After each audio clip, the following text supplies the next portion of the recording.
মাজৰাতি এটা খবৰ পোৱা গৈছিল যে জালুকবাৰী ট্ৰেফিক ইণ্টাৰছেকশ্যনৰ পৰা এহাল ল'ৰা ছোৱালী এখন নীলা ৰঙৰ চুইফ্ট ডিজায়াৰ গাড়ীত কিডনেপ কৰি নৰ্থ গুৱাহাটীৰ ফালে লৈ অনা হৈছে আৰু সেইমতে কামৰূপ জিলাৰ উত্তৰপাৰাৰ সকলো থানাত আমি নাকা বহাইছিলোঁ।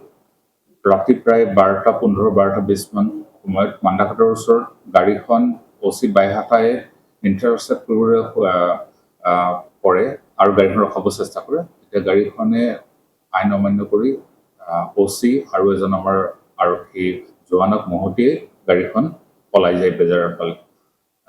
পুলিচে গাড়ীখনৰ পিছা লয় আৰু অলপ সময়ৰ পিছত গম পোৱা যায় যে গাড়ীখনে বেজাৰৰ পৰা প্ৰায় 7 কিলোমিটাৰ দূৰৰ এখন গাঁৱত ল'ৰা ছোৱালীহাল নমাই গাড়ীখন তাৰ পৰা পলায়ন কৰিছে। যেতিয়া ল'ৰা ছোৱালীহালক পুলিচে ইণ্টাৰগেশ্যন কৰে তেতিয়া গম পায় যে তেওঁলোক শ্বিলঙৰ পৰা ফুৰি আহি আছিলে আৰু ল'ৰাজনৰ ঘৰ বেংগালুৰু আৰু মহিলাগৰাকীৰ ঘৰ গোৱালপাৰা জিলা।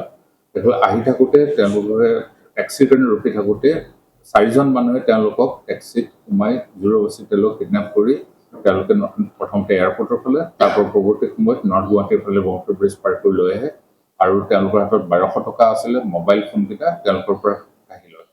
এই গোটেই ঘটনাক্ৰমত ছোৱালীজনী অলপ পৰিমাণে আঘাতপ্ৰাপ্ত হৈছে। তেওঁলোকক উপযুক্ত চিকিৎসা দিয়া হয় আৰু যিহেতু ছোৱালীজনীৰ ফোন নম্বৰ ফোনকেইটা ল'ৰাটোৰ ফোনটো ডকাইতৰ দলটোৱে লৈ গৈছিলে সেইখিনি ট্ৰেক কৰা হয় আৰু আজি ৰাতিপুৱা প্ৰায় 7টামান বজাত গুৱাহাটী চিটি পুলিচৰ গড়চুক বা বৰাগাঁও গড়চুক অঞ্চলৰ পৰা এই 4জন ডকাইতক কামৰূপ জিলা আৰক্ষীয়ে গ্ৰেপ্তাৰ কৰিবলৈ সক্ষম হয়। তেওঁলোকৰ নামকেইটা মই কৈ দিছোঁ: মনোৱাৰ হুছেইন, মুকালমুৱা নলবাৰী কালাচৰৰ, ৰমজান আলী মুকালমুৱাৰী, জেহেৰুল ইছলাম লক্ষীপুৰ গোৱালপাৰা আৰু তহিজুদ্দিন মুকালমুৱা নলবাৰী। তেওঁলোকক এই যিকেইজন ভিক্টিম আছিল তেওঁলোকে চিনাক্ত কৰে যে তেওঁলোকে এই ঘটনাত জড়িত আছিলে আৰু তেওঁলোকৰ গাড়ীৰ পৰা আপত্তিজনক সামগ্ৰী উদ্ধাৰ কৰা হয়। পৰৱৰ্তী সময়ত ইণ্টাৰগেশ্যন কৰাৰ পিছত যোন মনোৱাৰ হুছেইন আছিলে তেখেতে ভেটেৰান ডকাইত আছিল, বহুতকেইটা কেছত ইতিমধ্যে জড়িত হৈ আছে। আমাৰ জিলাত অসম তথা মেঘালয়তো বহুতকেইটা কেছত তেওঁ অলৰেডি ডকাইতৰ কেছত জড়িত হৈ আছে। তেওঁ কয় যে তেওঁৰ যোনটো পিষ্টল আছে সেইটো তেওঁৰ ঘৰৰ ওচৰৰ চৰত কলাচৰ তাতে তেওঁ লুকুৱাই ৰাখিছে। গতিকে সেইটো ৰিকভাৰ কৰিবলৈ আমাৰ পুলিচ টীম এটা নাও লৈ আছামীজনক লৈ তালৈ গৈছিলে। প্ৰায় 2:30মান বজাত আপোনাৰ কলাচৰ পাবলৈ অলপ বাকী থকা সময়ত মানস মন্দিৰ ঘাটৰ পৰা শুৱালকুছিৰ পৰা আমাৰ টীমটো গৈছিলে। কালাচৰ পৰা অলপ আগতে আছামীজনে নাৱৰ পৰা হঠাতে জঁপিয়াই দিয়ে আৰু সাঁতুৰি পলাবলৈ চেষ্টা কৰে। এতিয়াও আমাৰ যি দল আছে ব্ৰহ্মপুত্ৰৰ, আপোনালোকে জানে যে ব্ৰহ্মপুত্ৰত পানী বহুত বেছি আছে।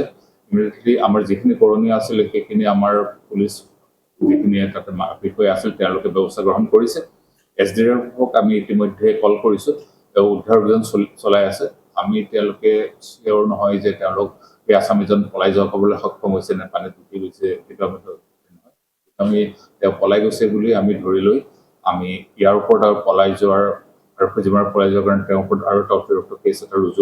মহিলাগৰাকীয়ে প্ৰাৰম্ভিক যিটো আমাৰ ইণ্টাৰগেশ্যন আছিল তাত মোক কোৱা মতে তেখেতসকলৰ পৰিয়ালকো ফোন কৰিবলৈ বাধ্য কৰাইছিলে যে আমি কিডনেপ হৈছোঁ, গতিকে পইচা পঠোৱাৰ ব্যৱস্থা কৰিব লাগে।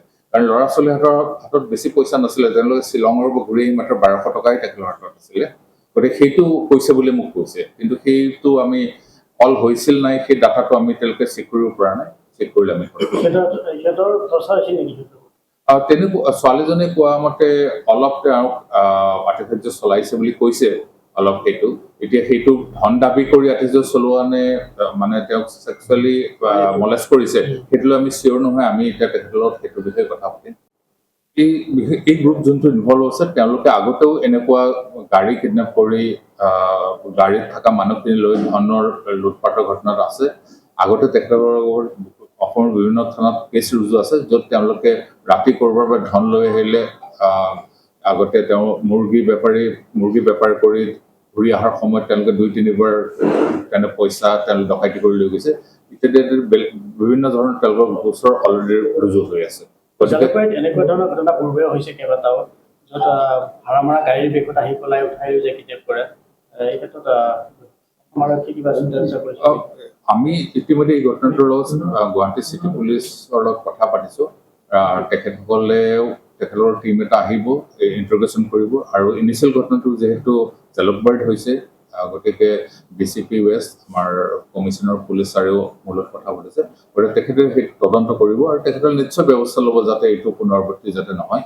কাৰণ এই কেছটো পৰা গম পোৱা গৈছে যে তেনেকুৱা ধৰণৰ মাজতে এনেকুৱা ঘটনা হ'ব পাৰে।